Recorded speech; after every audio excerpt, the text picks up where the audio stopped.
Good evening and welcome to tonight's slightly different main podcast this time because we've rolled a brandy and coke into it because we played on a Tuesday night. So it's just Sky TV being fucking shit, isn't it? So I am joined tonight by Jay. How are you doing? I'm not bad, mate. I'm, still alive. That's always a positive. Good man. And by a very focused looking Luke, who I think is making us live on Instagram. How are you doing, Luke? Trying. I'm all right. Always worries me when he looks like he's concentrating. Cool. Right, we'll get into an intro and then we'll get into the game. Hi, this is Don Matteo, and you are listening to the Ought to Know Better podcast. Let's do this.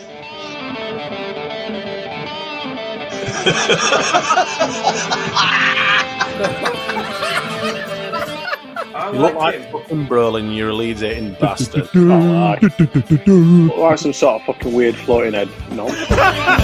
You utensil player a bit, innit? I mean, I feel a bit right, dickhead. Nothing spectacular, really. So I guess I ought to explain. So this hat was a gift, and I do like it, and it's nice and warm. But really, it was a big pom-pom on top. Really, it's just a counterpoint because I am slightly getting the badge in tonight, but I don't want anybody to be scared, so I've kind of balanced it out. So you've tried to make yourself look cuddly. Yeah, that's it. Like a cuddly thug. That's exactly it. Yeah. He'll hit you, but then he'll make sure you're all right. 3 more points. So it's a Tuesday night against Stoke. He's usually the trope that's dropped. I know he tends to be at their place, but yeah, Tuesday night. Can you sum it up any other way, Jay? That's about all I've got for you at the moment. Do you know that in the intro, that laugh that Carl does? That's kind of how I felt at the final whistle because I was like, we've won that game and we were awful. I was just nervous throughout. You could feel that in the ground as well. There was tension because another bad result, and that starts to look like a little bit of a slump, doesn't it? Despite the fact we're on this amazing run, it just feels like a downward spiral if you draw against 10 men, then lose your next game at home, doesn't it? But I mean, we did the against job. 10 men. I know. We did the job. We never really looked in doubt. They had a couple of chances that, made me sort of pay attention a couple of times, but there were nothing from them massively. But I knew it wasn't going to be a great game on the way in because I had Radio Leeds on for a bit and I was listening to Popey and he said, Stoke, they just don't look like they've got a goal in them, do they? And I thought, oh, God, man, why have you said that? Why have you said that? I spent the whole game like looking for this second goal because I had that bet on for Dan James to score, but I needed over 1.5 goals. And then, yeah, we're on edge. It were like you couldn't really get into it because we didn't really flow and you just kept worrying. I mean, I disagree with that. It's certainly in the first half, I thought it was exactly the reaction I expected. We could have been 4-5-0 up at half time. And first half we were great. But as the game went on later and later at 1-0, you just know that you expect it to be a bit Leedsy, don't you? And look, they had their chances in that second half.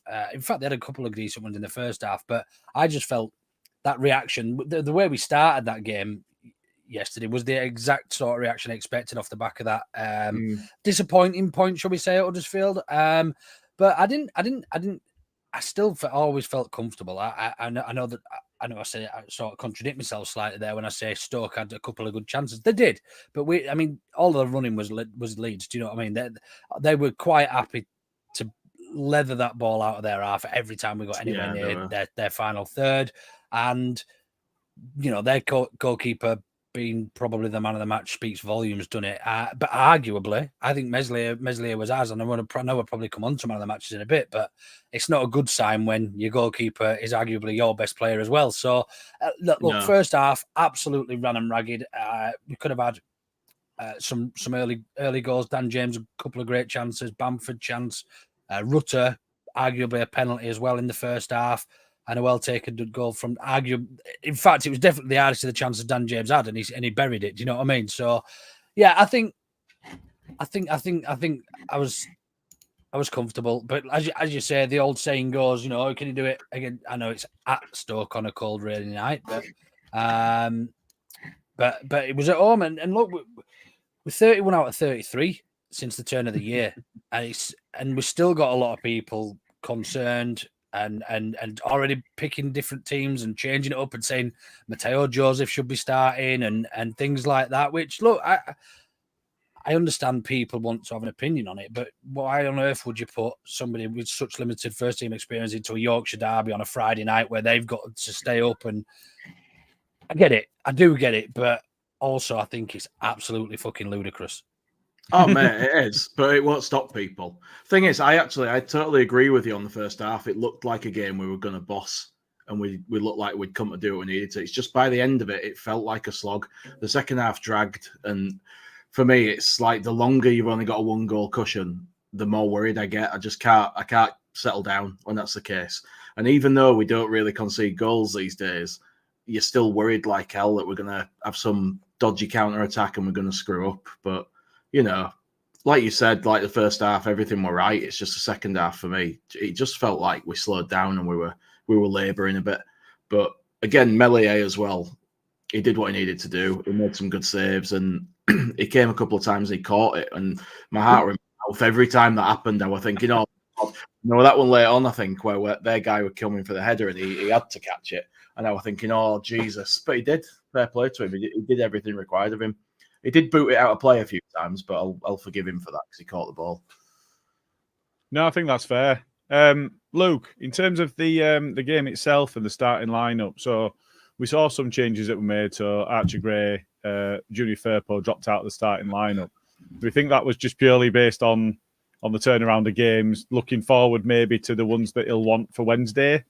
Not Wednesday night, as in Sheffield Wednesday. Yeah, today's Wednesday. Friday for Wednesday. Is today Wednesday or Thursday? I can't remember. Today's Wednesday. Definitely. Yeah. So Friday for Wednesday. Willie Nonto dropped as well.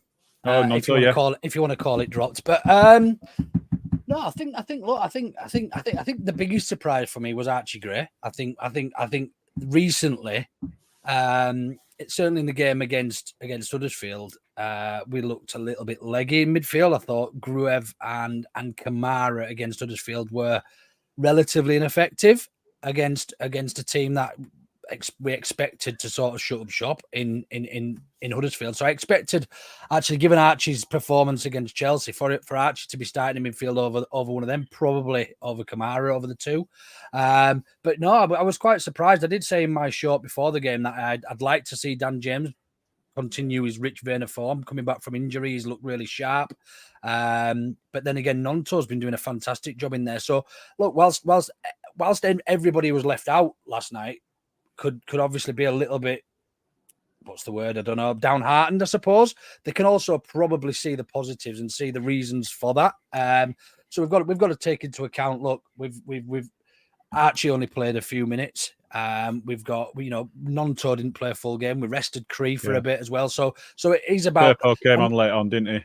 Yeah, Firpo came on late on, but it is about, we're at the business end of the season now, and this is where I feel, and I've said it all season actually, because the first half of the season he made no changes and he didn't make any rotation or anything, and I said, watch after the Christmas break when legs are tired, that's when we'll need rotation. That's when we'll expect to see players who arguably probably Nonto probably should still be starting. He hasn't done anything worthy being dropped, really. Archie Gray the same, and Junior Firpo, I don't think any three of them have done anything catastrophic or anything drop worthy. But look, we are at that business end of the season, and there are going to be some tired legs week in, week out, and it's good to see actually now that Daniel Farke's recognised. I say recognising that it's not his first rodeo, is it? He knows what he's doing. He knows what he's doing. Yeah, and it's good actually to see that he has followed what I expected. I think is probably the best way of saying it, but. I was a little bit surprised because I did also say in my short before the game, I don't expect any changes because it's Daniel Farke, but I would like to see changes. And look, it changed it up, and certainly for that first 45 minutes, it worked. Yeah, and I think it's reasonable to expect that we'll see a revision back to some of those players coming back in that were dropped to the bench, and some of the players that started will drop to the bench, and we'll see some of that rotation going on because again, it's a quick turnaround to Friday night, isn't it? Absolutely. I'm probably using dropped a little bit loosely and probably a little bit unfairly and harshly. I think the Stone priest here says it is rotation at this stage. Yeah, absolutely. I think it is. Sorry. So yeah, a little bit disrespectful to say dropped, but yeah, rotation. It's just first word that comes in, it dropped. You're just like, well, he's not in the team, he's been dropped. I was used to it as a footballer, mate, and a rugby player. He's used to getting dropped week in, week out. Me too. Getting me a couple of minutes off at the fucking subs bench and end the game. No, that's fair. And so, yeah, just to touch on their chances. So the one that sticks out for me, and it happened right in front of me, was a long distance shot, and it were a rasper, and it looked like it were flying in top corner, and it were a really cracking save by Melier. I thought that they were limited in the chances that they had, but the chances that they had, there were one or two that they could have stuck away. Some of it were a bit scruffy, a couple of long-range efforts. From our standpoint, though, I mean, I said in the chat, Luke, after the game, it looked to me like Dan James could have had an hat-trick. Absolutely, yeah. Would you agree? He could have done. Yeah, I mean, I think he was first of all unlucky with his. I think he went round and hit it with his left foot, and it just we all know how shit we are. If we're right-footed, we all know what happens when you hit it with your left foot. He basically did that, and then the penalty shout as well. I thought he probably would have scored there if he's not fouled. If he'd have stayed on his feet and the keeper hasn't fouled him, he probably nips around the keeper and just taps that home as well. But he also had another chance from the right-hand side as well, so he probably realistically could have had 4 in that first half for me. Penalty for me, that definitely. He didn't play the ball, he played the man. Yeah. He played the man. So I think it's only because the ball stops and Dan James, he's the only one that's kicked it, but he's kicked it into the keeper. I think that's the only way he gets away with it.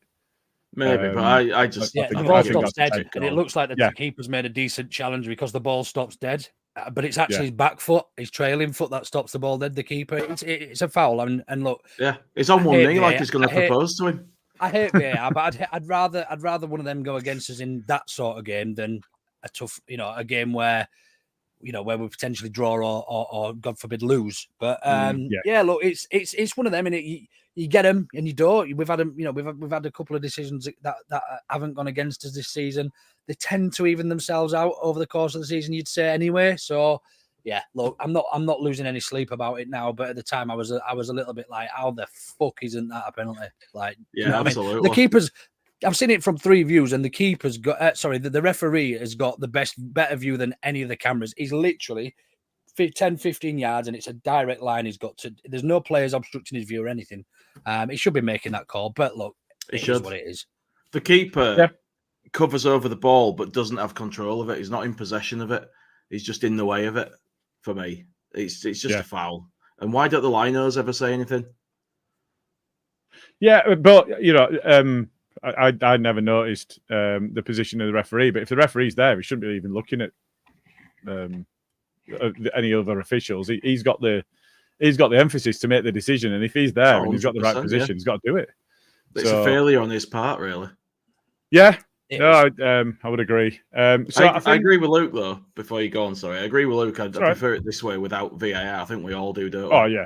They do even themselves out. We'll get one somewhere that we shouldn't get, and that's how it works. That's football for me. Do you know there's a lot of football fans that of clubs that we've played against that would say we already have? We'll come on to that. That could go in shit takes of the week, Gilly. Fucking me. Well, it's funny you say that, Jay. Jesus Christ.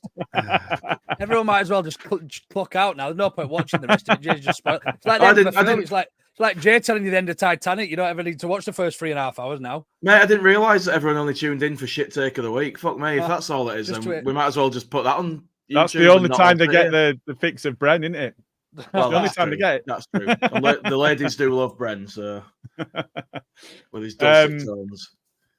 Yeah. So in terms of the starting lineup, then, so if we just touch on one specific player, Connor Roberts, new to the club, has he done enough to keep his place now?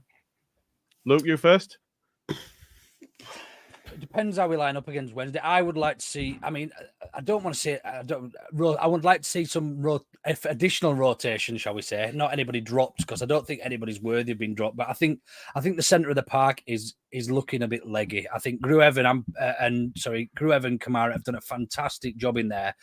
Exceeded all expectations from us. based on the early parts of the season when we had Amper doing great, absolutely bossing the midfield. And they've both come in and done an absolute stellar job. And they have we've had the statistics up on here where Gruev went 3 games with an over 95% passing accuracy, and and Kamara almost doing the same as well. But I would like to see Connor Roberts still start. I think he has done enough for me. He offers a lot going forward. Him and Dan James work telepathically, and they just know where each other are. If Connor Roberts gets forward, Dan James sits a little bit deeper. He's obviously got the pace. He's not a right back, but he's got the pace to get back and do Connor Roberts' work. But I would like to see Archie Gray come into midfield if that's the case. I wouldn't want to see Connor playing over Archie in the next game, I don't think. Yeah, I love him. Before I get into my take on him, though, Jay, Connor Roberts done enough to keep a starting spot? I think so. Like, I love the guy. I think he's great. The only thing against Connor Roberts is that Archie Gray could be playing there, and that's the only thing against him for me. If Archie's not going to play, if he's not at right back, i.e. whoever's in midfield is whoever's in midfield, it's not him, then I kind of still want him to play. But maybe at this point there's some wisdom in bringing Archie on in midfield as a sub for a few games and just letting him recuperate a bit, because Roberts has been great and he's out there and you see him and he's talking, he's organising, and he knows how to start an attack. He's a bloody brilliant attacking fullback. I'd like to keep him, me. And I think, is that 3 assists and a goal now? Something like that, yeah. And he seems to he didn't get the assist last night, did he? Rutter got the assist last night. Yeah. I mean, if you can class that as an assist. I mean, Dan James has made it himself. Dan James assisted himself, didn't he? I mean, let's be honest. He's probably been awarded it, but no, it won't. So I think that's 2 assists and a goal that he's got since he came in, and that's not very many minutes. He's direct and he's quick and he gets the ball moving and he sort of drags everyone around him up and talks. Do you know what I've compared him to? I love it, mate. I think he's great. Do you know what I compare him to? I compare him to what Ayling did for us in the promotion season. Yeah. Also when he came in field, he was almost an inverted fullback, but he also got back and did his defensive work really, really well.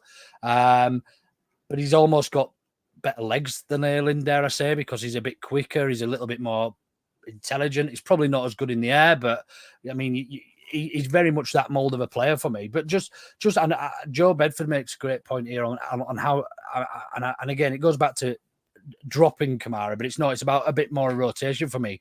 Kamara's in the top 1% of championship midfielders for completed passes with 93.4%. Jesus Christ. He's the 3rd highest pass completion percentage of any midfielder to complete 500 passes in the division. That's unbelievable. That's like, honestly, and I'm talking about letting a 17-year-old take his place because I think he's looking leggy. If you think about it, it's incredible that he's the replacement for Forshaw, effectively. He does everything Forshaw could do and so much more, because he does that thing Forshaw did as well. And he's got 2 knees and 2 hips. The one thing Forshaw was great at was that thing where he could make space for himself. Even with people on him, he'd turn and he'd come out of it and he'd make a pass. And Kamara does all that and so much more. He's such an upgrade. He does. We've stepped forward massively. I do agree with that, and it's very, very difficult to argue against what Joe's just put in there. And my only reticence is, I thought that last night we didn't really have a cutting edge in midfield. So completing your passes and getting through your passes, looking after the ball is really important, especially in the tight game. I think Archie just offers that bit more incisiveness and that bit more capability to beat a man and then pick out a pass over Kamara in the middle. In fairness, Kamara was unlucky. In fairness, Kamara was really unlucky not to get an assist last night because he did all the hard work and put it through to Dan James, who should have been buried with his left foot. Yeah. But I know what he's saying, and I think the difference probably you would get between Archie and Kamara is Archie will misplace probably more passes, but he will also drive forward with the ball, and he will also take a shot on as well. He's not scared to have a pop. Yeah. I know he's not scored for us officially yet, but he's almost. I see sort of Kamara as more of an 8, but I see Archie as a little bit slightly further forward, ideally for him, and I think he's got that little bit more confidence about him. But look, you can't complain having either of them. Look, we're in a fantastic position in the league. We're in a fantastic place in terms of the squad we've got to be able to be rotated between. Who would have dreamt that actually Gruev and Kamara would be become our favoured, our starting central midfielders at the start of the season when without how well Ampadu and Gray were playing. Absolutely, you know what I mean? It's bonkers. Yeah, bonkers. The thing is, like, if you just said to me at the start of the season that we're going to end up on a 10-game, 11-game unbeaten run, we're going to win 9 games in a row, and we're not going to have Ampadu or Gray in midfield for any of that, I'd have put that in shit take of the week. Ampadu? Ampadu? Ampadu? I called him Ampadu last time and got slated for that, so I'll just keep mixing that's it up. Ampadu. Yeah, that's what I call him. This Someone guy, went, who? Probably Gilly, just winding me up. You definitely want me. There is. Joe. Get fucked. Loves to drink on Mountain Dew. That's fair. So, just before we move off the game, I just wanted to pop up something that did surprise me a little bit. I know that we said we were better in the first half than the second half. What I didn't expect was them to have actually dominated the ball and the attack momentum, not just possession, but attack momentum. Obviously, that changed at the red card. But overall, they had, and if you look at the momentum in the first half, it really does bear out what we were saying. And we scored when we were clearly well on top. I didn't think it was that much because the attack momentum is actually where they have possession as well. It's not just about having the ball; it's also about where you have possession, and it looks at the field position. I was a bit surprised at that because although they had more of the ball in the second half, I still didn't think they hurt us. I had the same fears that you've talked about, Jay, but that's purely because it felt like we were going to be Leedsy about it and concede a stupid goal having dominated. Yeah, it's how we are. We conditioned. Sorry, I've just turned a comment off. I didn't mean to. It's all right, mate. Don't worry. All right. That's coming off the back of the Premier League season that we had, plus the Wigan fixture before, the Derby fixture before. That's where we've just been burnt in the past, isn't it? And it's just that cynical side of being a Leeds fan that you expect it to go wrong. We've conceded 3 goals since the turn of the year in the league, and we still expect to concede. It is mental. It just is. And as you want to change centre backs, and as you pointed out, Luke. I know, but as you pointed out, Luke, 31 points in 33. It's just an insane run. What's even more insane is that we're now clear at the top of the league, having been on such an insane run. It's really quite disgusting. So I just, those were the points I wanted to raise. Was there anything else that we've not discussed as part of the game? Red card, fairly straightforward. The little deserved. I hate him. And it was nailed on because that's what he does against us. He gets sent off. That would. Has he been sent off about 3 times against us? 3 times now, yeah. Was it Preston? Was it Preston? Was it Preston? I think it was Preston. Was it Preston twice and then once for these? Now I'm not sure. I couldn't remember. I thought it were only once for Preston and once somewhere else, but I wouldn't want to. I wouldn't want to stake my reputation on it. No, it's just horrible. He's just an horrible little shit, isn't he? Like, you know what I mean? Yes. He's just one of them when footballers who was brought on to mix it up and try and do what Huddersfield did against us, really, I suppose, but on his own. And unfortunately, it wasn't as effective. Do you know what? He looked quite tidy when he had the ball as well. He was making things. He was pulling a few strings for him, and I was a little bit. This was probably showing that that craft that you're showing. This was probably when he'd come on the pitch. Actually, in honesty, he was starting to make things happen, and we were under the cosh at that stage. Joe, it did. It came on. Yeah, well, it came on 54th minute, and I'll just pop it back up again. You can see that we'd just had the edge. Only just, but just had the edge before that. And about that time, they did dominate. Yeah. So it just makes it even more stupid that he went and did what he did. What is it with people throwing elbows recently? What's all that about? I mean, it's fucking mad, that. I think they do anything to try and rough our players up, don't they? Because they know they can't play football against them. So, but like for me, it's like, to be fair, when I were playing centre back and I was 34 instead of being 24 and being quick, that's exactly what I were doing against. I get that. I get that level. Ribs and elbows in the back head. I get that. But you are right. It's a very different level. you could really hurt someone. Like you could really fuck them up with that. You could like shatter someone's eye. Yeah, but they're not, if they're not on your team, they don't care. I mean, he's got a 3-match ban now. But one thing I would like to say was on the I listened to it on the radio, and their commentary team was really, really fair. They were saying how they were other than the is that special international radio you were listening to it on? Yeah, right. And other than when they thought Bamford was miles offside when he took that shot across goal, which he wasn't, it was miles onside, by the way. They were really, really fair. It was a lady called Joan or Jolene or something. I forget her name. Apologies, but it was Stoke FM commentary team, and they were really, really fair. And they said, look, they were like, why has he done that? He's ruined it. He's got 3-game match ban now. And they were like, what? Don't have him on the pitch. Leave him on the bench. Like, do you know what I mean? So, yeah. You can't only get one, won't he? Because it was a second yellow. No, he got him straight. Oh, good point. Oh, no, because he's already accrued so many cards this season. Right, okay. I think that was his 13th or 14th yellow of the season or something stupid. Wow. You'd be having a word, wouldn't you, as his manager? You'd be saying, listen, don't stop like getting stuck in, but you need to start being careful, man. That's probably why he's a sub. Probably, yeah. Can't rely on he did play positively while he were on the pitch, so maybe that's it.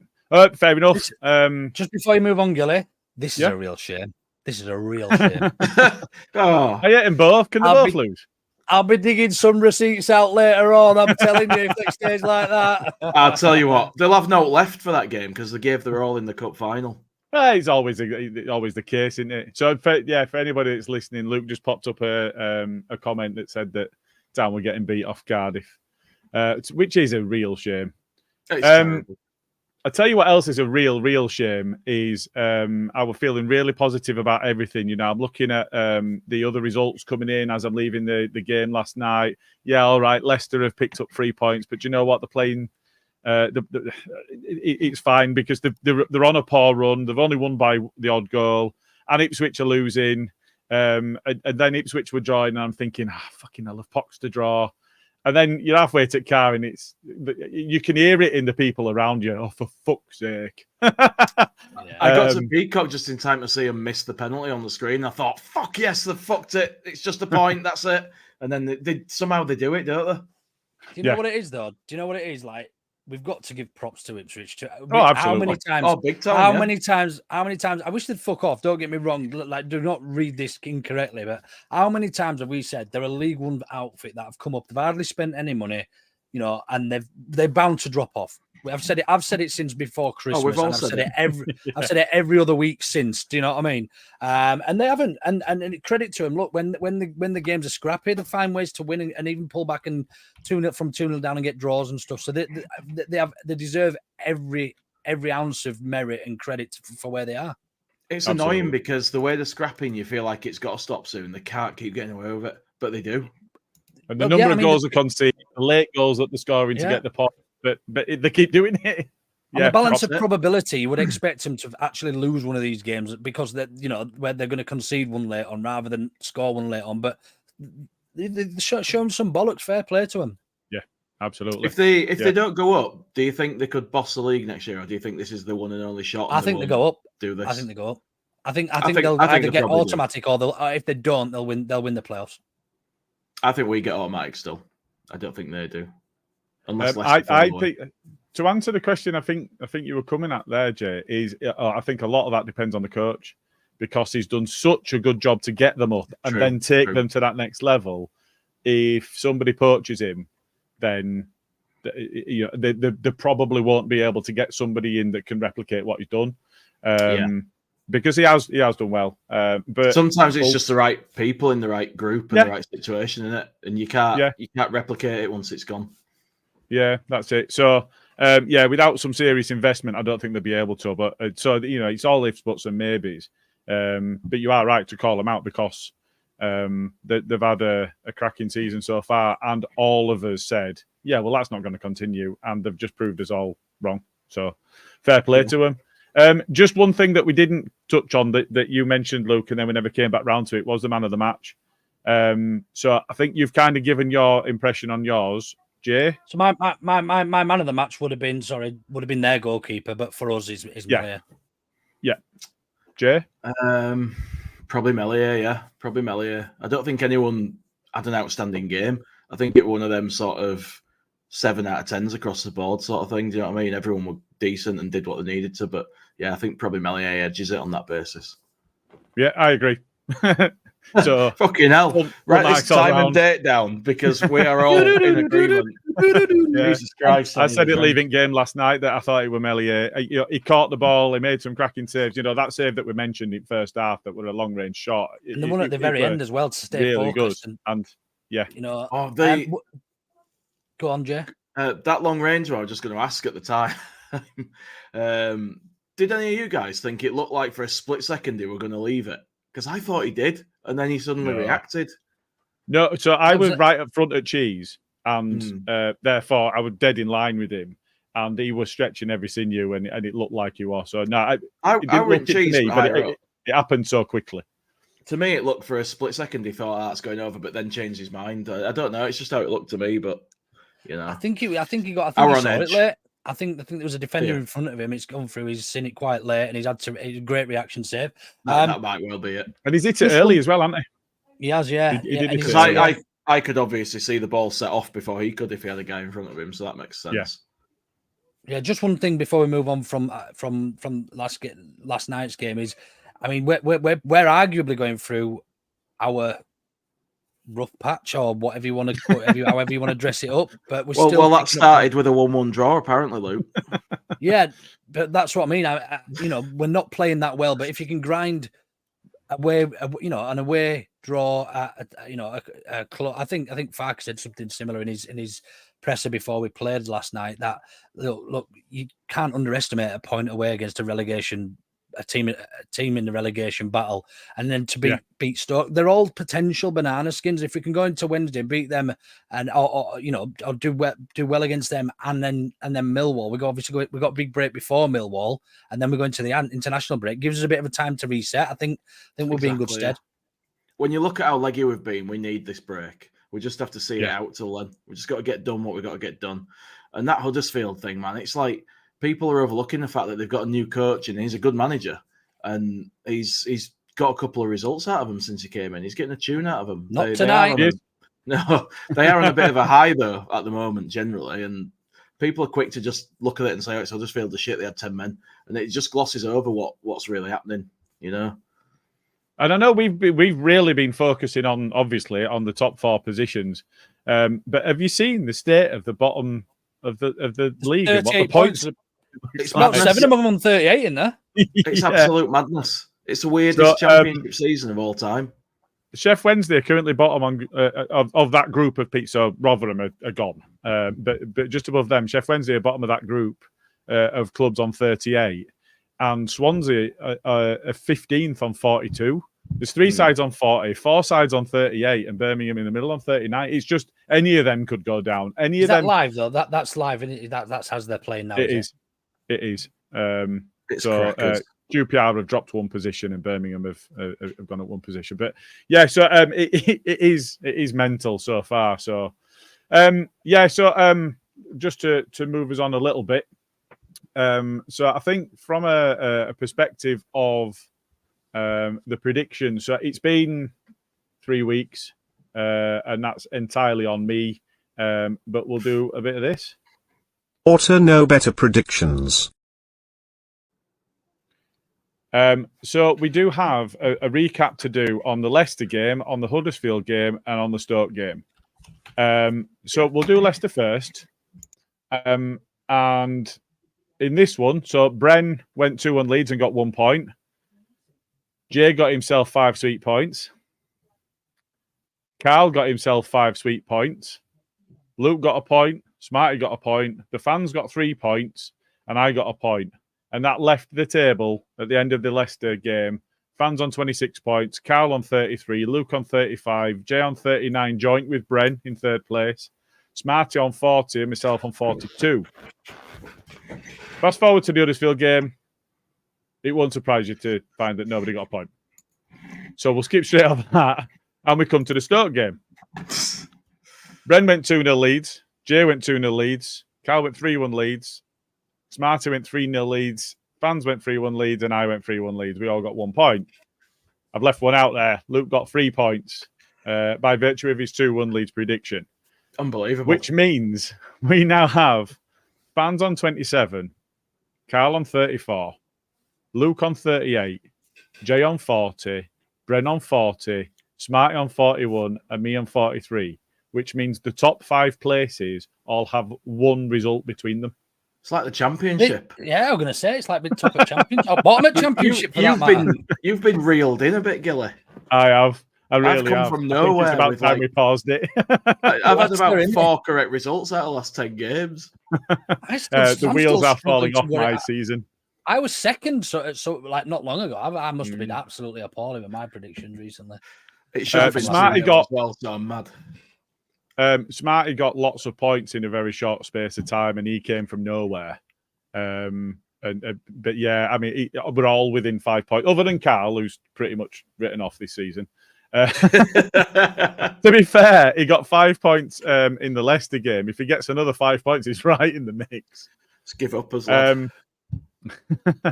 So I think from a perspective of the predictions, we'll pick up the next game's predictions towards the end.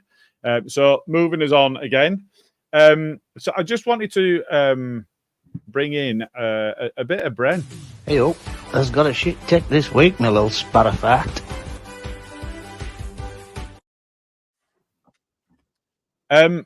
We could probably have spent all night talking about it, in all honesty. I've bookmarked a few, so I've taken a couple of comments. So the first one was a Town fan. I said that Hogg was lucky to get a second yellow and not a straight red. And the response to my comment saying that was, "Are you serious? Leeds spent more time on frigging floor just to get stuff. You was a joke." And if you look down the timeline, she was genuine. She honestly thought that we were in the Town game, which was a thing. That was a thing. And then we've got a bunch more here. So we had one that said that Archie was fucking wank and isn't a superstar. We had one guy that I don't know if you saw any of this, but we had one guy from the Leeds fan base responded to Russell Crowe and said, "Such a massive Leeds fan. That. He put his money into Wrexham, not the 49ers," and he got himself a response from Russell. Actually, yeah. So I don't know if everybody knew this because I didn't know it, but Russell's got a little bit of skin in the game through the 49ers, so he does have a tiny sliver of the club. And then the next one was Berren Cross has written about it. Stephen Schumacher on last night. In places like this, the refs can't wait to make decisions against you. Yeah, he got away with a fucking penalty. Piss off. That is an astounding take, that one. So I think, yeah, from my perspective, my favourite was the response to me about us diving against Town. What's the 4 options? I'm going to pop them in a poll. It was the one where we were diving against Town. Flopping about, yeah. Yeah, there was one that was Archie was fucking wank. Where do you come up with that?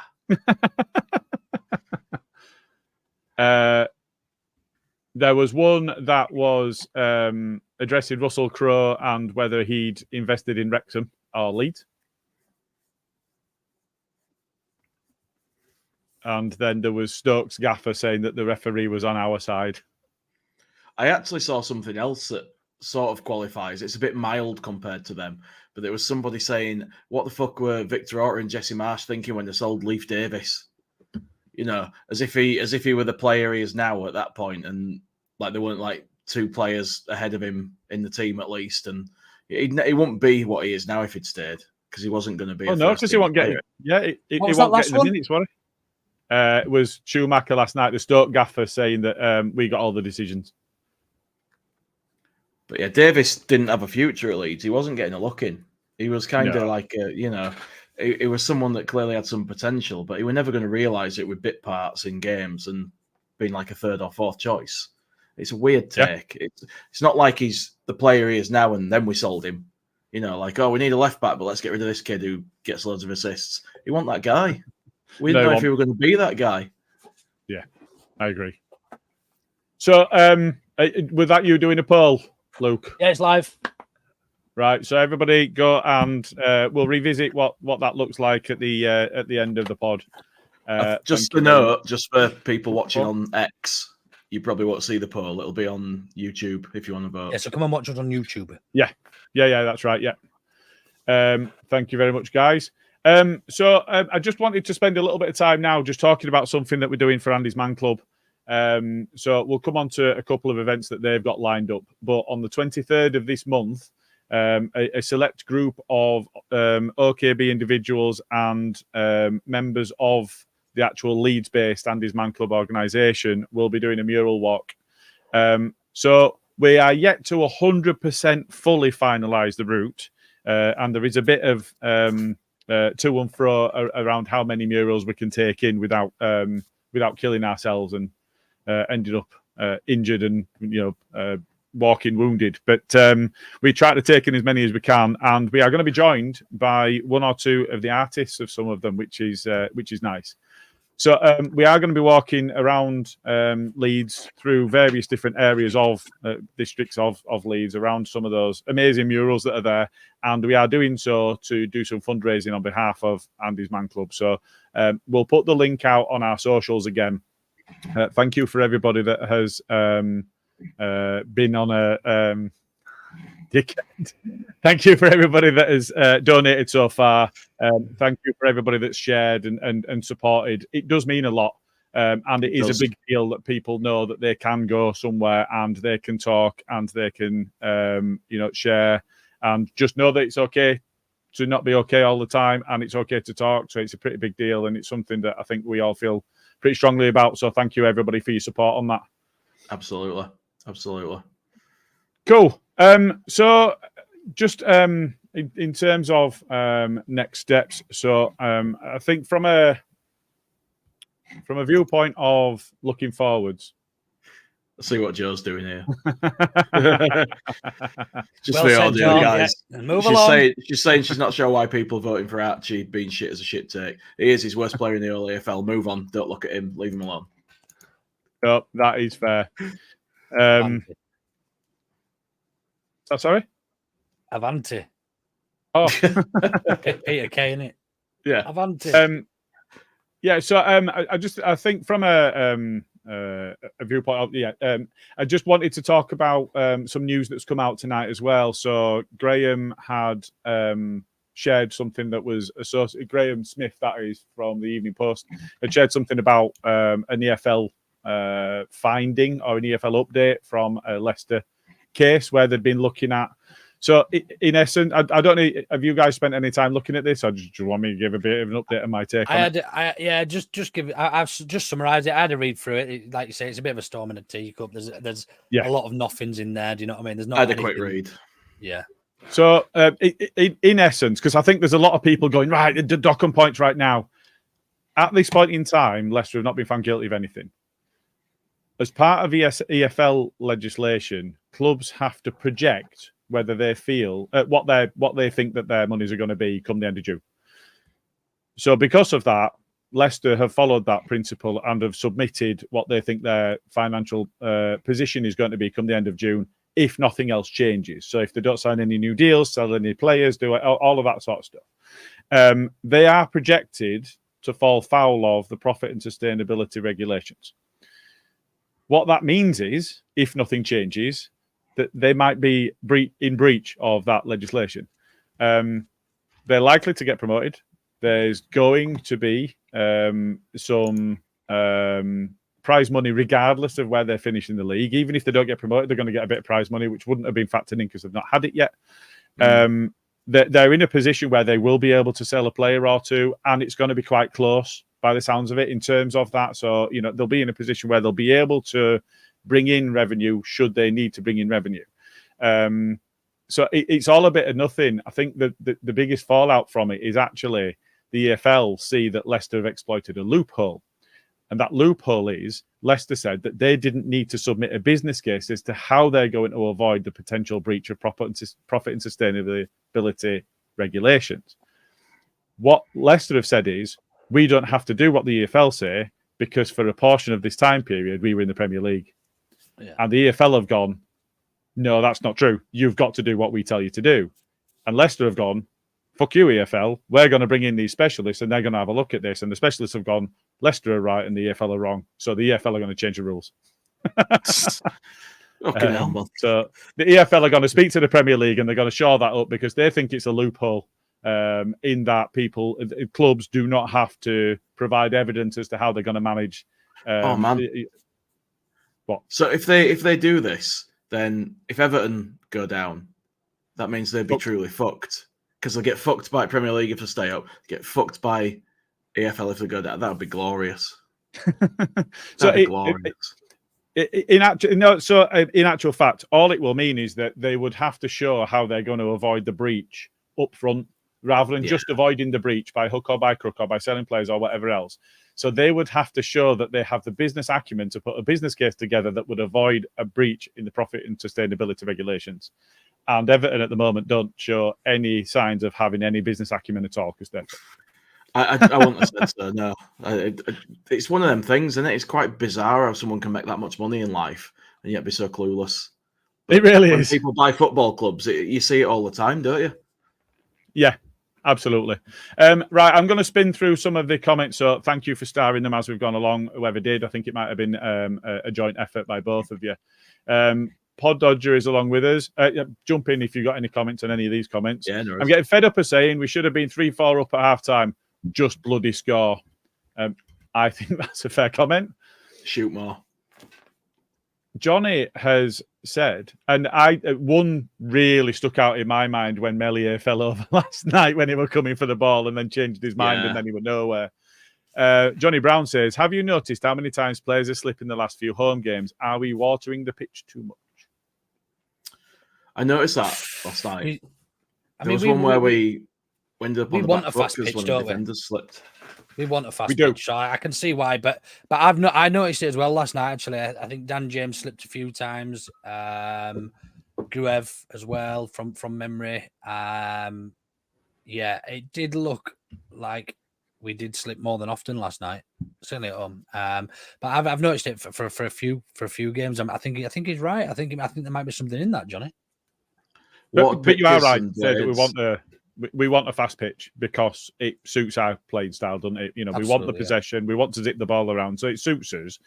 It just doesn't suit us if Melior's coming for a ball and then he's on his ass and somebody's just got a free header or whatever. So there is that. There's plus and minuses to it.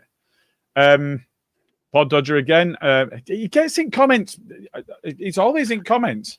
But when you ask him to cover, he don't want to know. Might as well just come on. Can't get him on the pod, but he likes one. Can't get him on. He's loving it in the comments. He says Archie needs to be back in the middle for Wednesday on Friday. We've got Paul Brennan in the comments as well. We all know what the officials do for Leeds. It's fuck all. The Dick Turpin is the head of the FA with a band of highwaymen, for fuck's sake. Love that, Paul. Pretty much sums it up, I think. Yeah, I'll take that.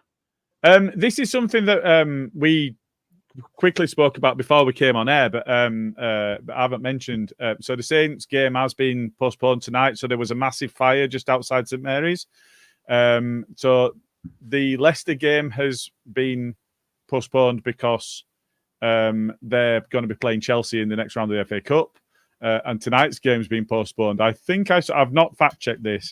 I think I saw somebody say that will result in there being 9 games in 30 days that they'll have to play. 8, wow. I think.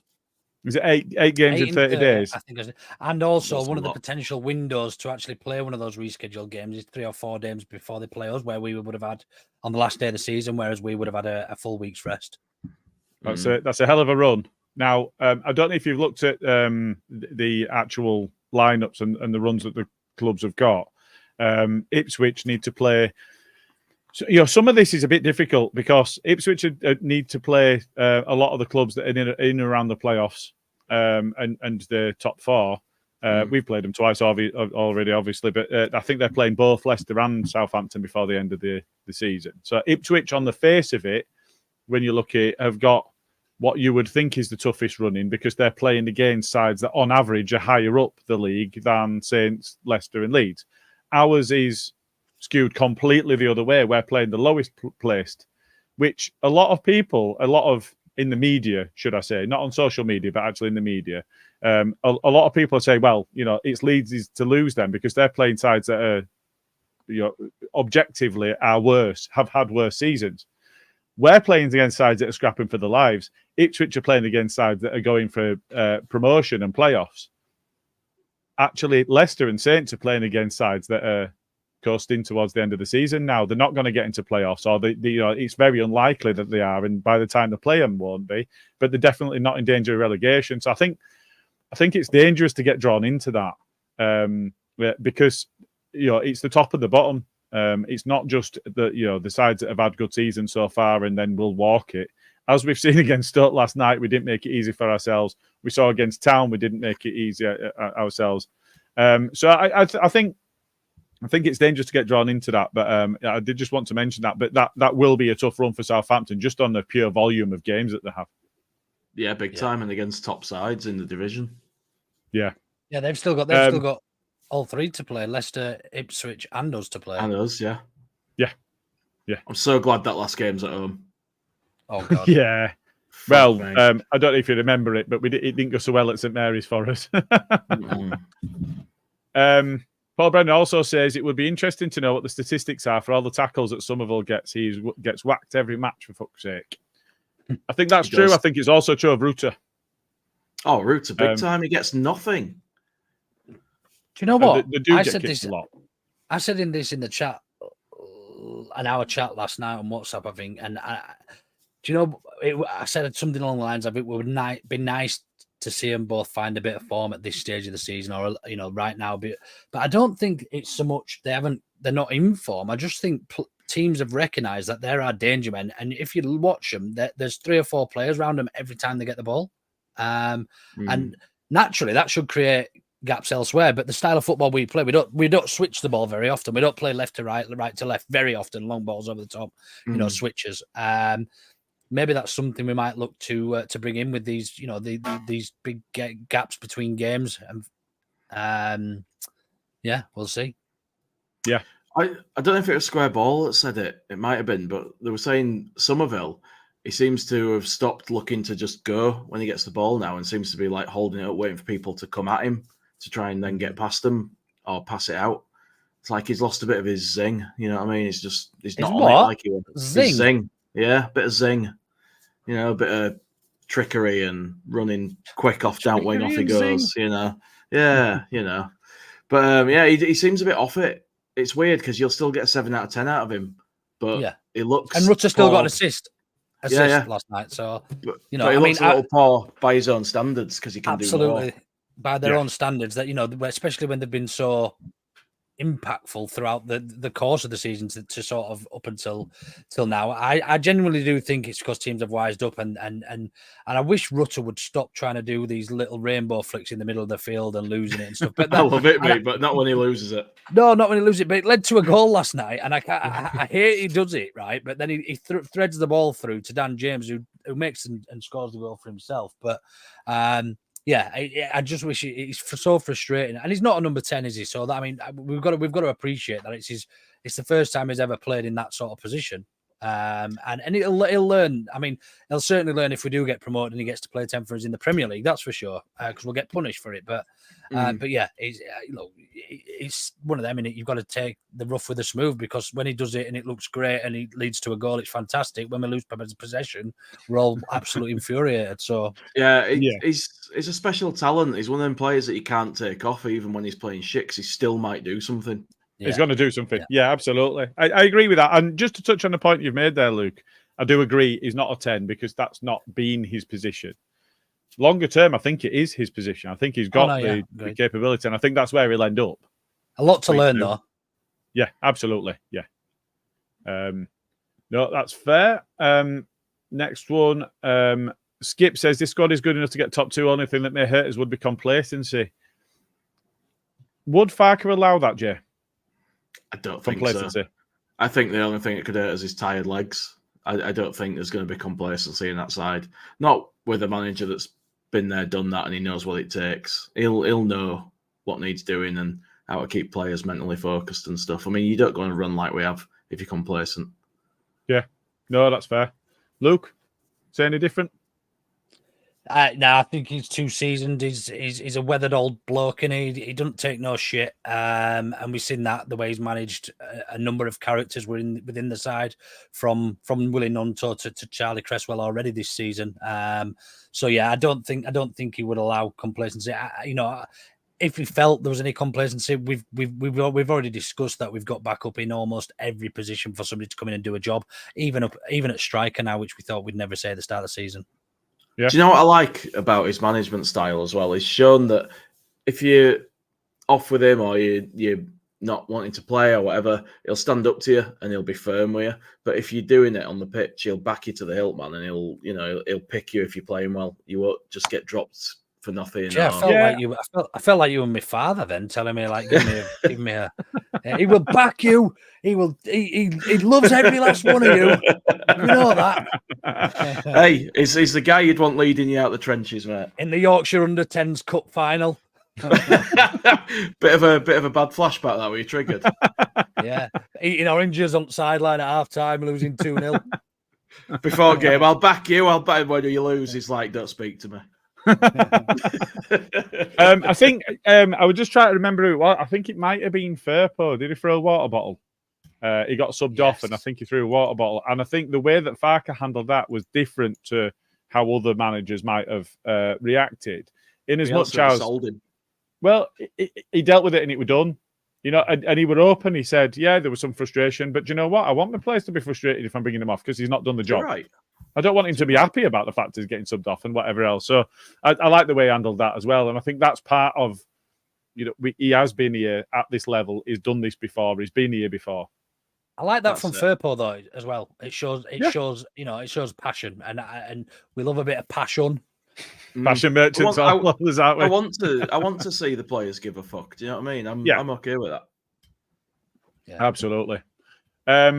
Roland just mentions a pom pom on my hat. So just in case anybody missed it at the start, I am getting the badge in, but I don't want people to be scared. So I'm going for a cuddly look as well along with it.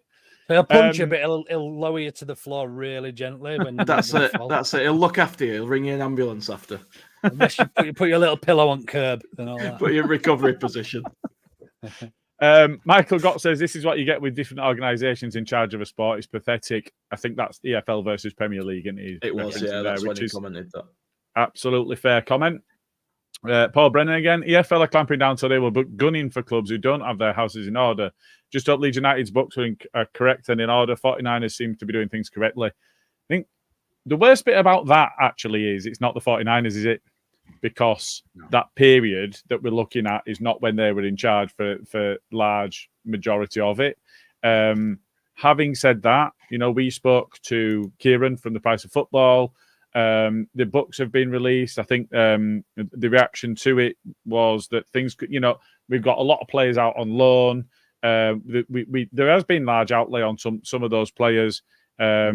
But we've also brought significant sums in through those periods as well. You look at the sale of Rafinha, Calvin, even the Rats that went to Bournemouth that we got good money in for. So I think my take on that is that I'm not particularly worried about that time period. But we'll know when we know. Yeah, that's it. I think he said we're a well-run club, didn't he? There were money to spend and stuff. I've just been thinking, would you fight Daniel Farke? Like if you heard him on the phone, if he rung you up and says, "I'm going to fucking come and," I'm not going to do that. That sounded like one of locals. I'll fucking kill your fucking heading. But if you heard him on the phone, you'd bloody fucking bring it, mate. And then he turns up and he looks pretty hard. It looks a bit like a Klingon of Star Trek, doesn't he? Like you wouldn't actually. Yeah, he does. I guess somebody like that. He's like quiet and unassuming, but he'll have some moves. He'll just fucking be like a Matrix. There's a bit of steel to him. Yeah, there is. He's steel to him. And he played up front, and he's a big guy. So, but if I'd only ever heard him, might fancy me chances. You would in that Stoney, when he pitched up, I might have gone. Stoney. Oh yeah, easy. I might even take my hat off. But no, when he turned up, you'd go, well, I'm not sure. And just a last comment is Scooby. I'm fed up of saying rotate. James stood out for a reason. He wasn't knackered. He was the second half. He was absolutely fucked. Yeah. But there is probably something in that, isn't there? Yeah, absolutely. But I think from a conditions perspective, it was a cold night. It's not been long since we had another game. So in terms of the turnaround and that sort of thing, it would have been quite difficult. So it's not it's not 100% nailed on that's it. But I think it is fair to say that we needed some of that rotation that we saw, and that we're likely to see a bit more of that. That once we get beyond Wednesday, we've got 9 days, and then there's the international break after the next game. That's a big deal there. That the squad can do a bit of work together, but can take a break from the games because it's just incessant.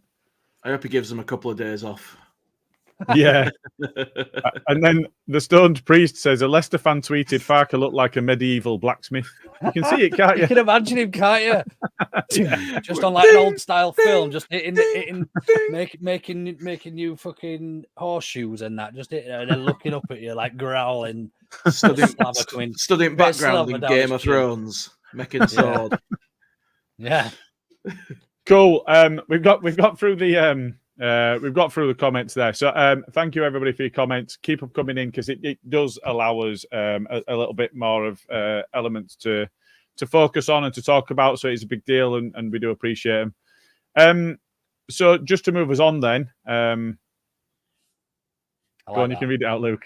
Leicester got hammered. Farker is a blacksmith. Yay! He's a fucking magician. Don't know about a blacksmith. So yeah, just in terms of looking forward then. So we are in a position where we have a quick turnaround again. So come Friday night, we are in Sheffield. We're playing against Sheffield Wednesday, and it's as we say, it's 3 days, and then we've got another game again. Luke, we kind of touched on it very early on in the pod, but in terms of the lineup and the changes that we're expecting and the expected lineup, I think we will see some. But what changes do you think we're going to see? I think I'd be very surprised to see wholesale changes. I thought Byram did really well. I think the only change I would be looking at is giving Kamara a bit of a rest and potentially bringing in Archie. I think that's maybe why I rested him in the last game as well. So yeah, I think we probably only see one change for me. And I think it's Archie in for Kamara. Okay, Jay, would you go with that? I would make 2 changes. I think he probably sees this as a harder game than Stoke. No disrespect to Stoke, but I think it probably will be a more intense battle than that would be. So I would probably put Archie in like Luke would for Kamara, but I would also possibly put Nonto in for Somerville and bring him on late, just because he looks like he could do with a rest, man. Well, we're going to ask that because I didn't have Nonto in my predicted starting lineup.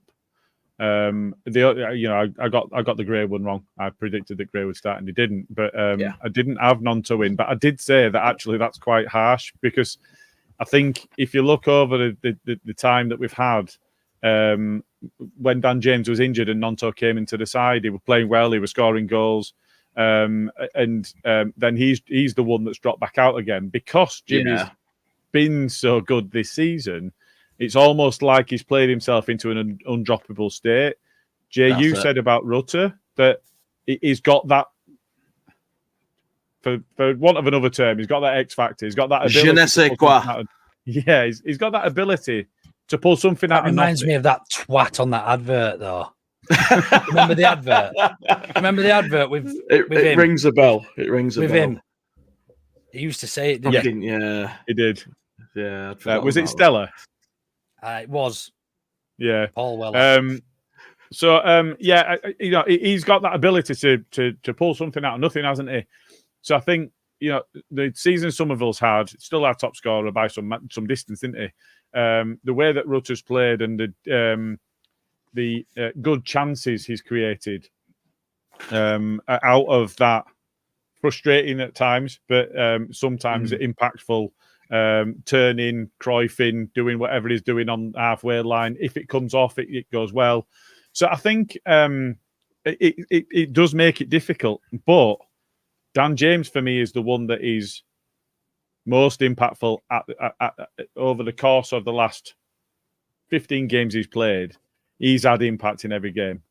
I think if we look at Somerville, his impact has waned, and it could be, we were told before the Chelsea game that he'd rolled his ankle and it was swollen. It could be that he's carrying a knock and he does need that rest.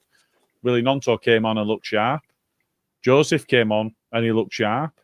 I think you are right, Luke. And so, again, something that Graham said is there's enough minutes for both Bamford and Joseph to get in that 9 position with them, one starting and one coming on. I don't think it's the worst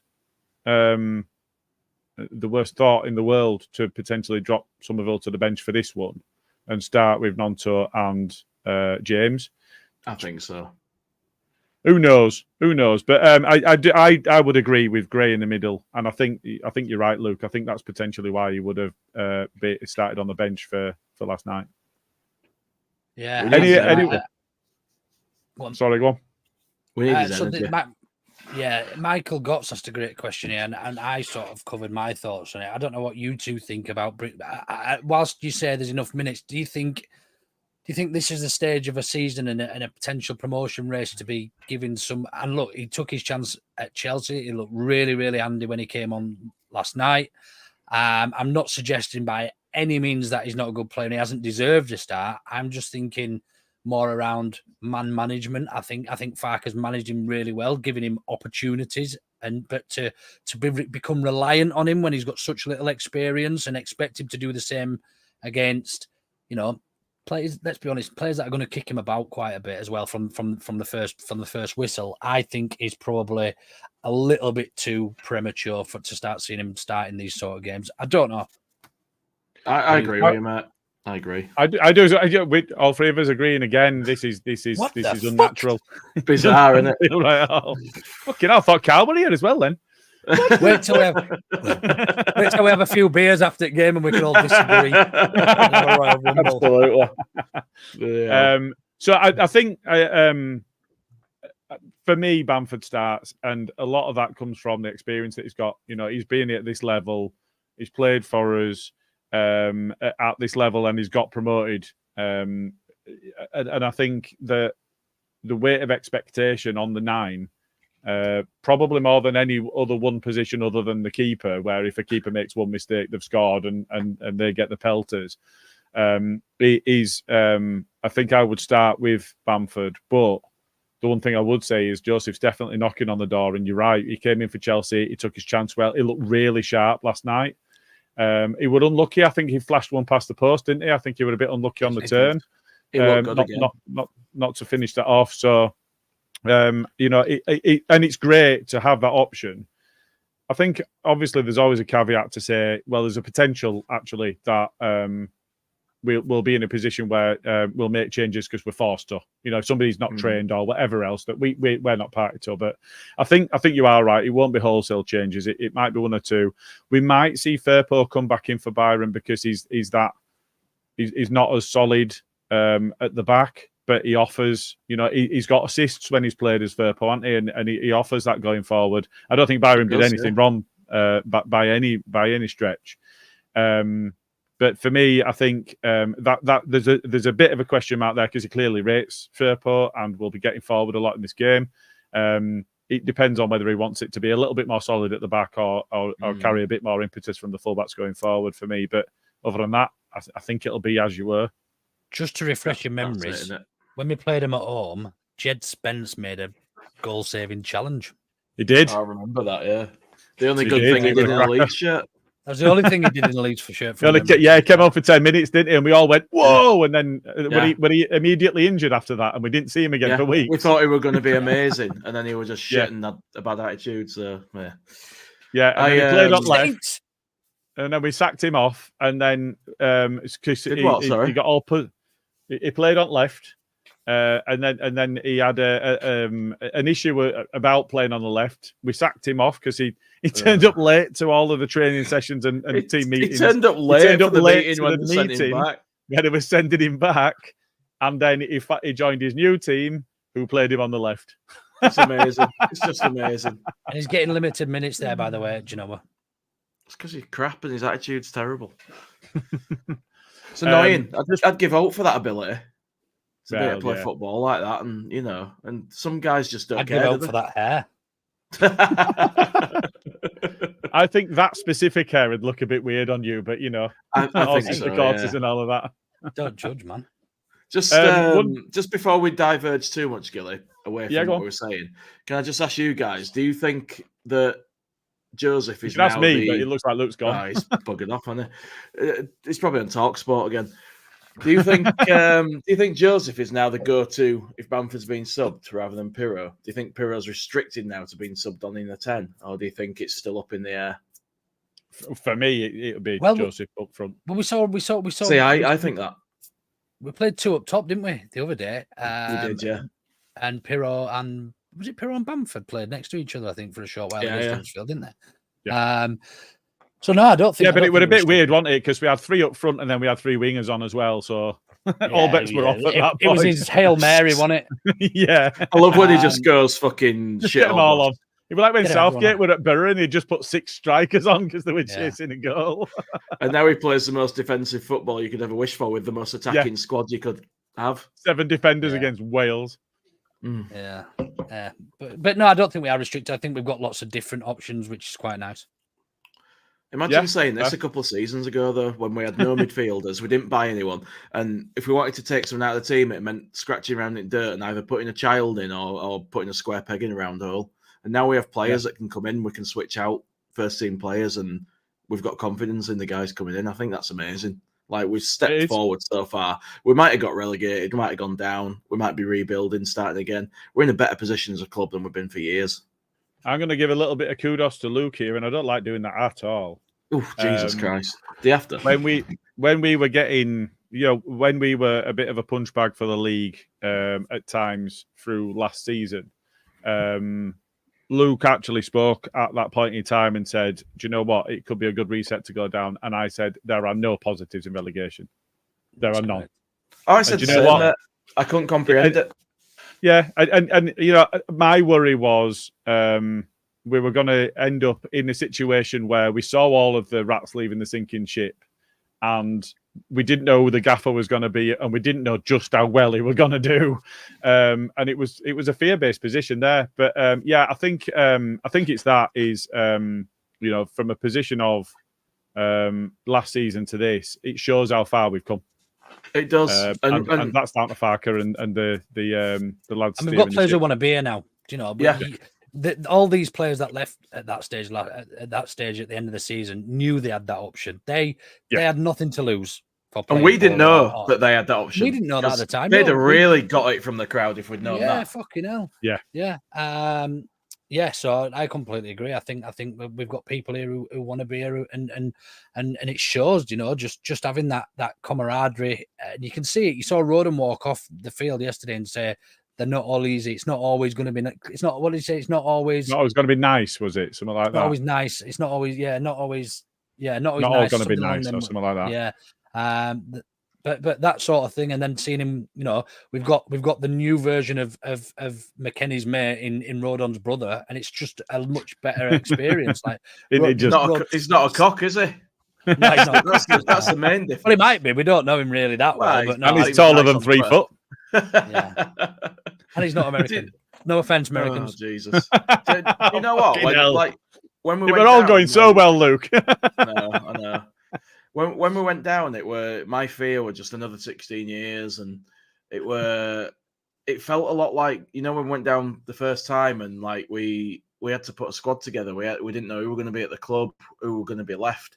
No manager. It felt a bit like that, and that's why I was so scared of getting relegated. I just didn't see that it could be a positive, but it's surpassed anything I expected this season. Hey, even if we don't go not off, for all of us. It's not, mate. It's not. But even if we don't go up, it's surpassed everything I expected when we got relegated. Yeah. On that day we went down, I thought we were fucked. I really did. Yeah, especially if you look at the 4 or 5 weeks away from the start of the closure of the transfer window, and you're looking at the squad and you're thinking, what the fuck is that? Every fucker wants to leave and there's no one come in, and you're like, Jesus. Yeah. So, was somebody else saying something else then? No. I was just going to say, because the 49ers are so quiet, we had no idea what was going on. But yeah. Yeah. And one of the things that had been leveled against the prior ownership was, will you just shut the fuck up? But then when the 49ers shut the fuck up, we were all like, will you just tell us what's going on? Give us something. But to be fair, every time the previous owner tweeted, he were on his pipe and fucking drunk, wasn't he? So, yeah, that's fair. So just to come back round to a couple of Wednesday comments, Paul Brennan says, Barry Bannon could be missing for Sheffield Wednesday.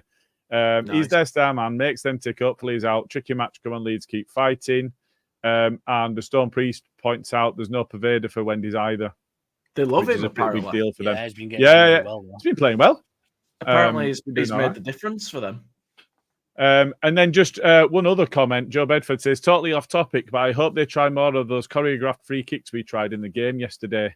I'll be honest, that completely passed me by. I don't know what she's referring to. It'll be the one when Dan James took it and he played it in low straight to Bamford's feet, and Bamford tried to turn and shoot. Right. It was a good idea. It was a good idea. Fairs. We haven't seen much creativity in set pieces for the last probably 5 years, have we? Dan James has been unlucky with a couple recently. He rattled the post in the bar, didn't he? Did, yeah. So scored. So just one last thing to do, and I'm gonna have to go first by being by virtue. Oh, fucking hell! I'm at the end of my second pint and I can't speak already, which does not bode well for for the rest of this. But we'll do a little bit of this. Auto know better predictions. First one in the comments, get to the fans. By virtue of being top of the league, I will go first for us. So I am going to stick with my usual because it did let me down because I moved away from it and then we beat Leicester 3-1. So I'm going to go 3-1. Luke? Jay's above me, isn't he? No? No, you're above. Of course I am. You're only 5'7". Actually, no. Jay is above you. Jay's on 40 points in joint third place, and then Luke's on 30. Yeah, I went 3-1. Oh, fucking hell. I'd probably have gone something like that. What, you'd actually given a score, believe it or wow? I'm going to go 4-1. What the fuck? Oh, my goodness me. Luke? 2-0 Leeds. We did have a pod dodger in the chat, didn't we? Have we? I don't think he's gone now. Paul Brennan was the first from the fans. 2-1. Paul Brennan. 2-1. Yeah. 2-1. Right, and I'll get the rest from the other guys. The good old days. Did you guys call it Cuppy? Or did you call it Wembley? It was Cuppy for us, but Wembley and World Cup I've seen, but it was Cuppy for us. And it was Cuppy Dubs actually was my favourite game because that was, if there was 6, if there was 7 or 9 or whatever, one went in net and then, you had one teammate. So, we should stick a poll for that on our Twitter. What did you call Cuppy? Feel like the bread cake scenario. But that introduces us very nicely. Can we just have a look at the is it results or is it the live score as it stands of the poll that we put live while we're on? Yeah, I'd forgotten he'd done a poll. Accidental genius, Jay. I think so has Luke, by the looks of it. And Stokes Blind Gaffer was the outright winner with 60%, basically. I actually, my favourite was the Russell Crowe. I love it when I love that sort of petty when he says, actually, you're wrong. I love it when people get proven wrong. When it makes them look a right dickhead. Yeah. He's probably a really nice guy, to be fair, but he deserves it. I reckon he is. So, But yeah, you don't try. Yeah. You don't. Are you not entertained? You know what I mean? You don't go for, Yeah, exactly. you don't go for Maximus Decimus Meridius and come out smelling of roses, do you? Let's be honest. But yeah, wicked. Yeah, so Stoke's Blind Gaffer is the outright massive winner on the poll this week. Cool. Thank you very much. And just as a final one, Carl has gone 2-1 lead. That's cursed then. Picked him up. Cool. So the very last thing to mention is, we've already mentioned the AMC walk. Thank you again for everybody that supported us in that. Just the last thing to mention is Andy's Man Club Leeds in March has on the Friday the 22nd, there's a pool night at Northern Snooker that starts at 6:30. And they'll be on the tables upstairs. They do have some small donations to the tables, but it's not essential. So if you find yourself brassic, but you want to go along and have a game of pool and speak to some lovely, lovely people, then get yourself along. And on Sunday the 24th at Barber Club at W2 Barbers on East Dudley Road from 11 till 3, come down, get your haircut, have a chat with all proceeds going to AMC. And there's more events coming in April. That's it. Even if you just want to get out of the house and you want to see something different at the same four walls, just get yourself along. Yeah, absolutely. We've had a good bunch of people in the comments tonight. Anybody that's not already subscribed, if you can, smash that like. Smash it. Subscribe to us, because the more likes we get, the more subscribers we get, the more likely we are to end up in people's results when they're looking for some content. So it helps us. That keeps us going. Keeps us going, and we'll bring you more of this bullshit where we just sit and give each other shit and talk football. So, you know what? It was on B&C, do we know? I've no idea, to be fair. I think it's me, actually. Do you know what? I hope it's not. I hope it's not me, because I think I've done 5 in a row. Jesus. I think it's me and you, Gilly. They'll be absolutely pig sick of me. It is. It's me and you, Gilly. Wow. Right. Fairs. I am jumping on with Joe. If anyone wants to get a bit more Leeds feed as well, I'm jumping on with Joe in a bit. So I think he's starting tonight. He hasn't actually given me a time. He's just sent me a link, so I don't know if he's already live or what. But he's right. We're going to be talking about. I think the shows around Bamford or Joseph. A bit more on that. Okay, all right. I might get in comments, give you some shit. Yeah, fair enough. Have fun over there, and thanks again. Thanks a million for everybody getting involved in the chat. It does help us move things along. So, and thank you to the pair of you for joining me on this fine evening, marching on together in it. See you there.